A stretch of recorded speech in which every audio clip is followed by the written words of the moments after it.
सुबह उठने में जोर आता है, पढ़ते टाइम नींद आती है। इतनी ठंड में मुझसे उड़कर नहीं पढ़ा जाता यार। कल से पक्का सुबह जल्दी उठ जाऊंगा।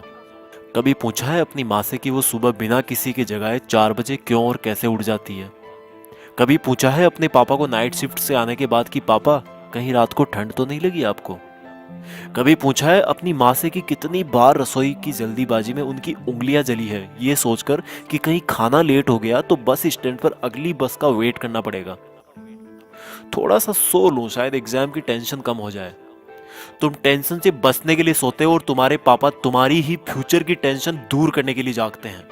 तुम किताब सामने रखकर ख्वाबों की दुनिया में खोए रहते हो। तुम्हारी मम्मी तुम्हें सामने बैठा देखकर अगली साल की स्कूल डिसाइड करने की टेंशन में रहती है। तुम्हारे दिमाग में वीकेंड पर दोस्तों के साथ घूमने की प्लानिंग चल रही होती है। वहीं तुम्हारे पापा के दिमाग में अगले मंथ की फीस की टेंशन चल रही होती है। अगली बार जब तुम्हारे पापा अपने जेब से तुम्हारी ट्यूशन फीस निकाल कर देना, तब पूछना कि उनके जेब में उनके खर्चे के लिए तो पैसे बच रहे हैं ना। किताब सामने होती है लेकिन तुम फ्यूचर और पास्ट की दुनिया में ही खोए रहते हो, क्योंकि तुम सिर्फ इसलिए पढ़ रहे हो क्योंकि तुम्हें हर कोई पढ़ने के लिए बोलता है, और बार बार पढ़ने के लिए सुनकर तुम बस पढ़ते जाते हो बिना ये सोचे कि तुम्हें आखिर पढ़ना क्यों है।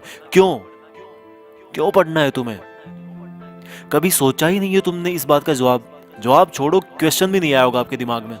क्यों भाई, किससे बचने की कोशिश कर रहे हो और क्या सोच रहे हो? मम्मी पापा को धोखा दे रहे हो या दोस्तों को या टीचर्स को? भाई तुम ना बहुत ज्यादा भोले हो। तुम्हें अभी तक ये भी नहीं पता कि तुम किसी और को नहीं बल्कि खुद अपने आप को धोखा दे रहे हो।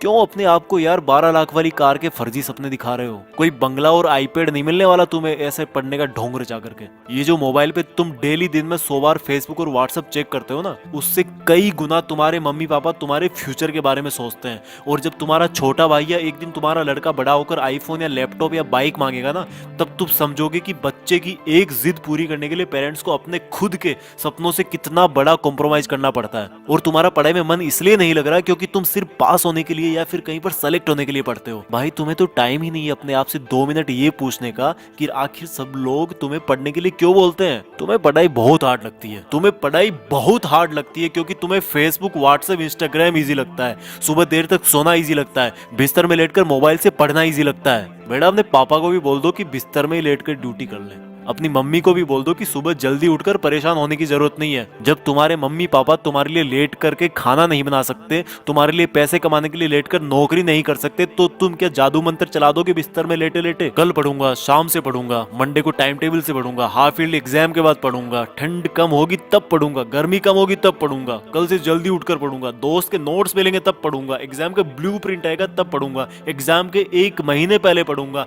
एग्जाम के 1 हफ्ते पहले इंपॉर्टेंट क्वेश्चंस पढ़ूंगा। पास होने से मुझे कोई रोक ही नहीं सकता। ओ भाई, तेरा ना तो कल आएगा, ना तेरा टाइम टेबल 2 दिन से ज्यादा चल पाएगा, और ना ही किसी दोस्त के नोट से तू टॉपर बन पाएगा। हाँ, सही सुना तूने, मैंने बोला टॉपर। एक बार और सुन ले, टॉपर। तू टॉपर बनने के लिए पैदा हुआ है। तू अपने पापा को नाइट ड्यूटी के चक्कर से आजाद करने के लिए पैदा हुआ है, खुद बिस्तर में लेटकर मोबाइल चलाने के लिए नहीं। और रुक एक बार, तूने कल क्या कहा था कि एग्जाम के 2 दिन पहले इंपॉर्टेंट क्वेश्चन पढ़ना काफी होगा तेरे लिए।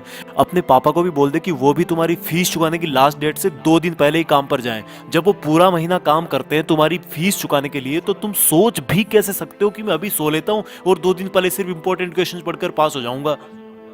बहुत हो गया यार, प्लीज अब तो खुद को धोखा देना बंद कर दे।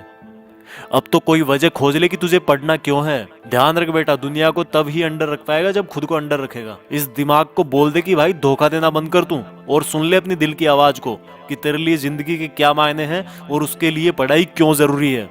किसी ने तेरा दिल तोड़ा है, किसको तुझे कुछ बन के दिखाना है? बेटा भले ही नौकरी ना लगे और भले ही तुम नौकरी ना करना चाहो, लेकिन ये जो किताबों में जो ये नॉलेज भरा ना, जो अक्सर देख रहे हो तुम, ये तुम्हें जिंदगी में किसी ना किसी मोड़ पर किसी प्रॉब्लम से जरूर निकालेगा। इसलिए जितने भी बड़े लोग हुए ना, उन्होंने इस बात को पहचाना और पढ़ना कभी नहीं छोड़ा है। कल से तू सुबह जल्दी उठकर पढ़ेगा और रोज अपने पेरेंट्स, भाई बहन या रूममेट्स को सरप्राइज देगा। और ये काम तुझे अगले 30 दिन तक रोज करना है। फिर देखना अगर 31वें दिन तू उठकर अपने आप नहीं पढ़ने लगेगा तो तू दोस्तों के साथ फेसबुक व्हाट्सएप पर टाइम वेस्ट नहीं करेगा। जितना टाइम तू फेसबुक व्हाट्सएप पर बिताता है ना, उतना अपने मम्मी पापा के सपने जानने में लगा, जिससे तू किताबों को कभी बोरिंग नहीं समझेगा। और जिस कार को वो अभी तक छू भी ना पाए हो ना, उसमें बैठा उनको, उसमें घुमा, जिस अपार्टमेंट के गार्ड ने उनको सामने खड़ा भी ना होने दिया, उसी अपार्टमेंट को खरीद कर और तोड़कर तुम वहां पर अपना 2 मंजिल का बंगला खड़ा करके पेरेंट्स को गिफ्ट कर। जिस स्कूल जिस जगह को तुम्हारे पेरेंट्स बड़ा समझते हैं ना, वहीं पर तुम अपने ज्ञान का दबदबा बनाओगे और अपने पेरेंट्स को प्राउड फील करवाओगे। यार अब तो कुछ बड़ा कर ले, खुद का नाम कर ले, पढ़ने का मकसद ढूंढ ले और मम्मी पापा के और खुद के कुछ अधूरे सपनों और कुछ बहुत बड़े सपनों को अचीव कर ले। सोचने और करने से ही होगा, उठकर पढ़ने से होगा। आज कितना ही छोटा क्यों ना हो तू, पर कल तो नाम तेरा ही होगा। जय हिंद। इस वीडियो को हर हिंदुस्तानी स्टूडेंट तक पहुंचाएं और अगर आपको ये वीडियो अच्छा लगा तो YouTube के टॉपर्स विलेज चैनल को सब्सक्राइब करें।